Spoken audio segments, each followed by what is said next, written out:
Most important, குழந்தைங்களுக்கு சில சிக்கல்கள் ஏற்படுது. இந்த ஐவிஎஃப்னால் வரும்போது நிறைய நேரத்தில் கன்சீவ் ஆகின ப்ரெக்னென்ட் விமனுக்கெலாம் என்ன ஆகுதுன்னா, அவங்களுக்கு சீக்கிரமாகவே ஏர்லி லேபர் கிடைக்குது. அந்த ஏர்லி லேபர்னால் பேபிக்கு என்ஐசியூ கேர் போக வேண்டியது இருக்குது.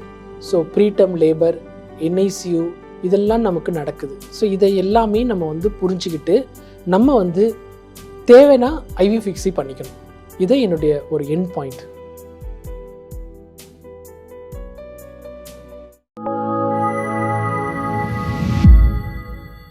இப்போ நம்ம 22வது பகுதிக்கு வந்திருக்கோம். இந்த பகுதி என்னன்னு கேட்டிங்கன்னா, இப்போ நம்ம ஐவிஎஃப் ஃபிக்ஸி பற்றி நிறைய பேசிட்டோம்.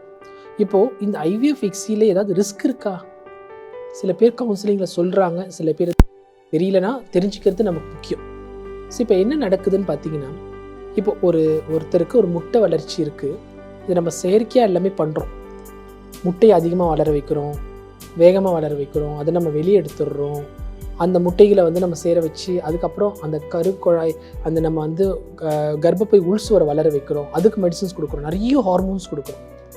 தேவைக்கு அதிகமாக ஹார்மோன்ஸை குறிப்பிட்ட சில மாதங்கள் கொடுக்குறோம்.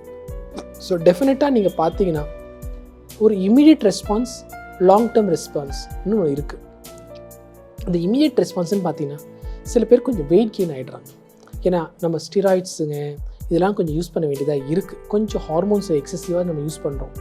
சம்டைம்ஸ் கொஞ்சம் ஸ்டிராய்ட்ஸ்லாம் சில பேர் யூஸ் பண்ணுவாங்க. ஸோ இந்த இதிலேயே கூட பார்த்திங்கன்னா சில ஹார்மோன்ஸே ஸ்டிராய்ட் பேட்டர்னில் தான் இருக்கும். அதனால் வெயிட் கெயின்லாம் கொஞ்சம் வரும். அது வராதுன்றது நம்மளால் சொல்ல முடியாது. கொஞ்சம் இதை நம்ம அக்செப்ட் பண்ணிக்கணும். பட் ஒரு பக்கம் நம்ம இதை ரெண்டாக பாருங்கள். அந்த ஃபீமேல் பார்ட்னருக்கு என்ன ரிஸ்க் இருக்குது இமீடியட்டாக, லாங் டர்மாக. செகண்ட் அவுட்கம் பேபிக்கு எப்படி இருக்கும்ன்றதை நம்ம புரிஞ்சுக்கணும். இப்போ ஃபஸ்ட்டு நம்ம ஒரு ஃபீமேல் பார்ட்னருக்கு பார்த்திங்கன்னா அந்த ஐவிஎஃப் ஃபிக்ஸி ப்ரோக்ராம் அண்டர்கோ பண்ணவங்களுக்கு சம்டைம்ஸ் சிஸ்ட்டு, இந்த ஃபைப்ராய்டு, இதை மாதிரி கொஞ்சம் வெயிட் கெயின், இதை மாதிரி சில ப்ராப்ளம்ஸ் அவங்களுக்கு வருது. ஹேர் லாஸ் இது மாதிரிலாம் கூட நிறைய வரும். செகண்ட், லாங் டேர்மில் பார்த்திங்கன்னா வெரி ரேர்லி ரொம்ப ஸ்டிமுலேஷன் ஓவராக பண்ணும்போது அவங்களுக்கு கொஞ்சம் பினைன் லீஷன், மெலிக்னன்ட் லீஷன், கொஞ்சம் ஒரு மாதிரி ஒரு கட்டிகள்லாம் ஃபார்ம் ஆகுறது, இது மாதிரிலாம் வருது. ஸோ இது செகண்ட். குழந்தைக்குன்னு வரும்போது ரொம்ப முக்கியமாக தெரிஞ்சிக்க வேண்டியது என்னென்னு கேட்டிங்கன்னா, நம்ம இயற்கையாக கிடைக்காதது செயற்கையாக அடைய வரும்போது சில நேரங்களில் குழந்தைங்களுக்கு நீங்களே பார்த்தீங்களே, நம்ம ஆரம்பத்திலே சொல்லிட்டோம், ஒரு 8 பேர் கன்சீவ் ஆகுறாங்க கரு வச்ச பிறகுனா கடைசியாக ஒரு 3 பேர் 4 பேருக்கு தான் கையில் கரு கிடைக்குது, குழந்தை கிடைக்குது. அந்த மாதிரி நம்ம பார்க்குறோம். ஸோ அப்போ இதில் என்ன நடக்குதுன்னு புரிஞ்சுக்கிட்டோன்னா, நம்ம மோஸ்ட் இம்பார்ட்டன்ட், குழந்தைங்களுக்கு சில சிக்கல்கள் ஏற்படுது. இந்த ஐவிஎஃப்னால் வரும்போது நிறைய நேரத்தில் கன்சீவ் ஆகின ப்ரெக்னென்ட் விமனுக்கெலாம் என்ன ஆகுதுன்னா, அவங்களுக்கு சீக்கிரமாகவே ஏர்லி லேபர் கிடைக்குது.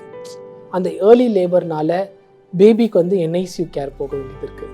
ஸோ ப்ரீடம் லேபர், என்ஐசியூ இதெல்லாம் நமக்கு நடக்குது. ஸோ இதை எல்லாமே நம்ம புரிஞ்சுக்கிட்டு நம்ம தேவைன்னா ஐவிஎஃப் ஃபிக்ஸி பண்ணிக்கணும்.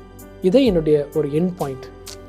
ஐவிஎஃப் ஃபிக்ஸியை ஒரு டெக்னாலஜி இருக்குது, சீக்கிரம் ரிசல்ட் கிடைக்கும்ன்றதுக்காக நம்ம பயன்படுத்தவே கூடாது.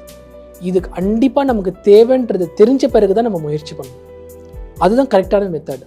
அப்போது எல்லா விதமான முயற்சியும் பண்ணியிருக்கோன்னா அந்த முயற்சியில் உங்களோட குறைகளையே நீங்கள் ஓரளவுக்கு கண்டிப்பாக சீர்படுத்தியிருப்பீங்க. அந்த குறைகளை சீர்படுத்தின பிறகு மற்றதில் கிடைக்கலனா இதில் கண்டிப்பாக ரிசல்ட் கிடச்சிடும் உங்களுக்கு. ஸோ அதனால் ஐவிஎஃப் ஃபிக்ஸின்றது கண்டிப்பாக பின் விளைவுகள் இருக்க தான் செய்யுது.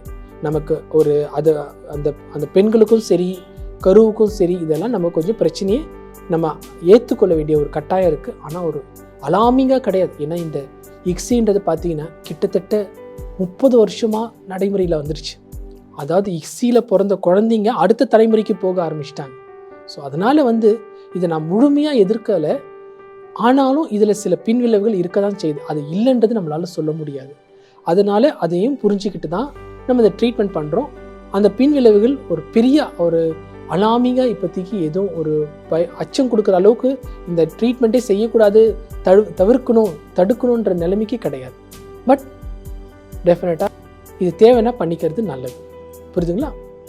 உங்களை அடுத்த பகுதியில் சந்திக்கிறேன்.